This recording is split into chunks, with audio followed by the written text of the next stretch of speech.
সুন্নত তরিকা। নামাজে বসার সুন্নত মোট 13টি। আগে এগুলা বলি, তারপরে আপনারা শুনেন, দেখাবো। 1 নম্বর হচ্ছে ডান পা খাড়া করে রাখে বাম পায়ের উপরে বসা। ডান পা খাড়া করে রেখে বাম পায়ের উপরে বসা। উভয় হাত রানের উপরে রাখা। 2 নম্বর, তাশাহুদের মধ্যে আশহাদু আল্লাহ বললে এই আঙ্গুলকে উঠানো। লা আশহাদু আল্লাহ বলে এই আঙ্গুলকে উঠানো। ইল্লাল্লাহ বললে আবার নামানো। বুঝাইতেছি, আগে বলে ফেলি। শেষ বৈঠকে দুরূদ শরীফ পড়া। দুরূদ শরীফের পরে দোয়ায়ে মাসুরা পড়া। দুরূদ শরীফ তো জানেন, আল্লাহ দুরূদ ইব্রাহিম, যেটা আপনারা জানেন। আরে দোয়ায়ে মাসুরা পড়া, আল্লাহুম্মা ইন্নী যালামতু নাফসি যুলমান কাসীরা, এই দোয়াটা পড়া। উভয় দিকে সালাম ফিরানো, ডানে বামে সালাম ফিরানো। সালাম ডান দিক থেকে শুরু করা, প্রথমে ডান দিকে সালাম ফিরানো, এরপরে বাম দিকে। ইমাম যখন সালাম ফিরাবে, ফেরেশতা নেককার জিন ডান বামের মুসল্লিদের নিয়ত করবে। সালাম দিতেছে না, কাদেরকে সালাম দিতেছে ইমাম সাহেব? নেককার জিন ফেরেশতা ডানের মুসল্লিদের, ডান বামের মুসল্লিদের, মুক্তাদিদের কি করবে? নিয়ত করবে। মুক্তাদিদের সালাম ফিরাবে, ফেরেশতা নেককার জিন ডান বামের মুক্তাদিদের নিয়ত করবেন যে সালাম ফিরে দিতেছেন, আপনি কাকে সালাম দিতেছেন? সালাম তো কোনো মানুষকে, জিন্নাতকে দিতে হয়, তো আপনি এটা নিয়ত করতে হবে। একাকী নামাজ পড়লে শুধু ফেরেশতাদের নিয়ত করবেন। একাকী নামাজ পড়তেছে তো ডানে বামে তো মুসল্লি নাই, ফেরেশতাদের নিয়ত করবে। মুক্তাদির ইমামের সঙ্গে সঙ্গে সালাম ফিরানো, বেশি দেরি না করা। দ্বিতীয় সালামের আওয়াজ প্রথম সালামের তুলনায় নিচু করা। প্রথম সালামের আওয়াজটা একটু বেশি হবে, মানে একটু আওয়াজটা একটু দীর্ঘ হবে, বেশি হবে, উঁচু হবে। দ্বিতীয় সালামের আওয়াজটা একটু ক্ষীণ হবে। মাসবুক ব্যক্তি, যে নামাজ প্রথমে পায় নাই, হ্যাঁ, তাকে বলা হয় মাসবুক। মাসবুক ব্যক্তি ইমাম দুদিকে সালাম ফিরানোর পরে উঠা, একদিকে না। এই মাসবুক ব্যক্তি যারা নামাজ পড়তে আসেন, নামাজ ছুটে গেছে, ইমাম সাহেব দুদিকে সালাম ফিরানোর পরে উঠা, একদিকে সালাম ফিরালে না। কারণ একদিকে সালাম ফিরে উনি সহজতে দিতে পারে, আপনি উঠে গেলে নামাজে ভুল হলে একদিকে সালাম ফিরে সহজতে দেয় না, এই জন্য দুদিকে সালাম ফিরাইতে হবে। এই ছিল 13টি সুন্নতের কথা, বসার সুন্নত। ঠিক আছে, এবার আমি আপনাদেরকে একটু দেখাইতে হবে প্র্যাকটিক্যালি, নাহলে এগুলো আপনাদের মনে থাকবে। একটু দেখাই।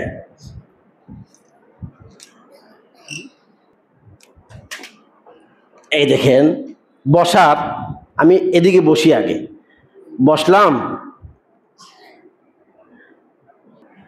এই যে বসলাম না, আগে সামনের গুলা বুঝাইতেছি, পিছের গুলা পরে বুঝাই। আপনি বসলেন, রানের মাথা, রান যেখানে শেষ হয়েছে গিয়া সেখানে হাত গিয়ে শেষ হবে, এটা এরকম হবে না। রান গিয়ে যেখানে শেষ, হাতগুলাও শেষ, হাতগুলা মিলিয়ে রাখবেন, বুঝছেন? হাতগুলা মিলিয়ে রাখবেন। তারপরে আপনার নজর থাকবে এই কুশের ভিতরে, নজর সামনের দিকে না, কুশের দিকে নজর থাকবে। নজর থেকে আপনি দুরূদ শরীফ পড়বেন। প্রথমে আল্লাহুম্মা সাল্লি আলা মুহাম্মাদিন ওয়া আলা আলি মুহাম্মাদ, ওটা তো সবাই পারেন। এরপরে দোয়ায়ে মাসুরা পড়বেন, আল্লাহুম্মা ইন্নী যালামতু নাফসি যুলমান কাসীরা ওয়া লা ইয়াগফিরুয যুনুবা ইল্লা আনতা ফাগফিরলি মাগফিরাতাম মিন ইনদিকা ওয়ারহামনি ইন্নাকা আনতাল গফুরুর রহিম। সবাই পারার কথা, মাকতুবে এগুলো শিখেন, এটা পড়বেন। পরে তারপরে আপনি কি ফিরাবেন? সালাম ফিরাবেন। সালাম যে ফিরাবেন, সালামটা এখান থেকে শুরু হবে, এখান থেকে সালামটা শুরু হবে। কুম বলার সময় আপনার চেহারা এদিকে থাকবে, আসসালামু আলাইকুম। এই কুম বলা শেষ, নজর কাঁধে চলে আসবে, ওয়া এই ওয়া লম্বা টানা যাবে না, এক আলিফ। এর দ্বিতীয় সালাম এখানে আসবেন, আবার এখানে আসার পরে আসসালামু আলাইকুম। দেখছেন, কুম বলছি, নজর এখানে চলে আসছে, কাঁধে নজর থাকবে, ওদিকে না। ওয়া রাহমাতুল্লাহ, এটা একটু ক্ষীণ হবে আওয়াজ, প্রথমটা একটু উচ্চ হবে, এটা একটু ক্ষীণ হবে। তুল্লাহ লম্বা টান হবে না, এক আলিফ টান হবে। কথা বলতে পারলাম? অনেক ইমামগণ আছেন বেশি লম্বা টান দেন, বেশি লম্বা টান হবে না, এক আলিফ টান। ডানে সালাম ফিরানোর সময় ডানের মুক্তাদি, ডানের জিন্নাত, নেককার ফেরেশতাদের নিয়ত করা। বামে সালাম ফিরানোর সময় বামের জিন্নাত, নেককার জিন্নাত, ফেরেশতা এবং মুসল্লিদের নিয়ত করা, সব যা বলছি চলে আসছে। এদিকে বসার নিয়মটা দেখাইলাম। পিছনের দিক দিয়ে কেমনে হবে? ডান পাকে খাড়া রাখা, বাম পায়ের উপরে বসা। এবার এটা উঠে দেখাইতে হবে, এদিক দিয়ে খেয়াল করে। আমাদের অনেক ভাই বন্ধুগণ আসে, তারা কেমনে বসে এটা পরে দেখায়, আগে সহিটা দেখাই। এই দেখেন, এটা বাম পা, বাম পায়ে আমি বসলাম, ডান পাকে খাড়া করে দিলাম, দেখছেন?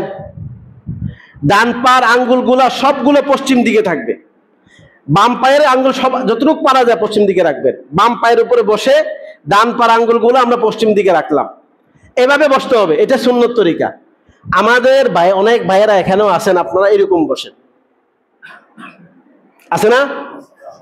কেউ আছে এরকম বসে? এরকম বস আছে না? এরকম বসা যাবে না।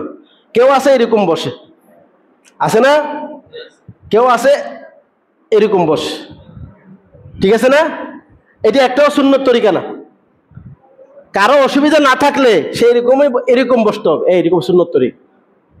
হ্যাঁ, যদি পাওয়ার সমস্যা থাকে তাহলে আপনি এরকম দিতে পারেন। অনেক সময় দেখা যায় পা ব্যথা করে, এটা হইতে পারে, কিন্তু কোনো সমস্যা নাই, আপনি বসতেন এরকম। কেউ আছে টাইট প্যান্ট পরে আসে, হ্যাঁ বসতে পারে না, এরকম বসে। আপনারা কে করছে টাইট প্যান্ট পরে আসতে? এখানে আপনি পায়জামা পরে আসতে পারেন না? কেউ আছে এরকম, আমি দেখছি এরকম অনেকজন, এরকম অনেক কষ্ট করে বেচারা বসে, অনেক কষ্ট করে। না, এরকম বসা যাবে না, এইরকম বসতে হবে।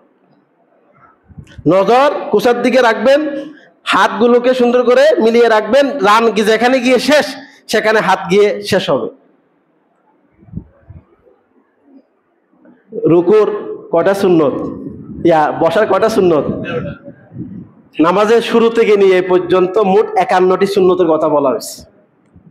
মোট কয়টি সুন্নতের কথা বলা হয়েছে? সুন্নত তরিকায় নামাজ। এখন আপনারা এগুলা যে বলছি, এগুলো আপনাদের ইয়াদ হয়েছে কিনা আল্লাহ জানে, বুঝতে পারছেন কিনা আল্লাহ জানে, আমি জানি না। যদি কারো আরো শিখতে মন চায়, আমি আসরক্ত থাকি, মুসল্লিগণ যারা আছেন, যে হুজুর আমাদেরকে আবার দেখান আপনি, আমি আবার দেখাবো। মোট কথা আমাদের নামাজ, সল্লু কামা রাআইতুমুনি উসাল্লি, আল্লাহ রসুল বলছেন আমি যেভাবে নামাজ পড়ছি তোমরা সেভাবে নামাজ পড়ো। সারা জীবন আপনি নামাজ পড়লেন, আল্লাহ রসুলের তরিকা অনুযায়ী হয় নাই, তাহলে ওই নামাজের কোনো ফায়দা হবে। আল্লাহ তাআলা আমাদের সবাইকে সঠিকভাবে নামাজ পড়ার তৌফিক দান করুন, সবাই বলে আমিন।